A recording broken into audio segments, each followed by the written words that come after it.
C'est ça la paresse. Ne considérez pas la paresse comme simplement le fait de ne pas travailler. Il y a des gens qui font 8 heures au travail et non 8 heures de travail. Ce sont des paresseux mais travailleurs. Il y a des gens qui n'attendent que le salaire. Ce sont des travailleurs mais paresseux. Dieu nous dit de fuir la paresse. Nous voulons que la faim, le pain se multiplie. Travaillons. Nous prions, c'est très bien, mais travaillons. Nous travaillons, c'est très bien, mais prions. Marchons avec les deux. L'Afrique doit se réveiller. Nous avons tant de potentialités. Il faut changer les choses. Regardez nos villages.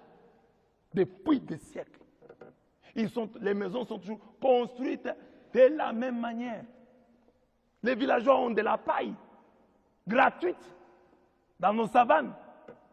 Nous avons du bois. Mais regardez les types de maisons que nous construisons depuis des siècles. Ça ne change pas.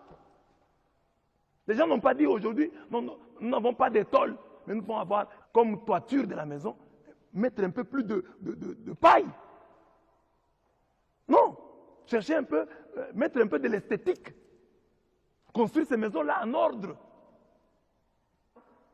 Je ris souvent quand je vois le village de Kirikou. Vous voyez le village de Kirikou là, dans ces dessins animés, vous voyez un village bien construit. Hein? Des maisons, des maisons en hutte, mais il y a de l'ordre. J'ai dit, mais ça, on donne une bonne idée hein, de l'Afrique. Mais en réalité, chez nous, ce n'est pas comme ça.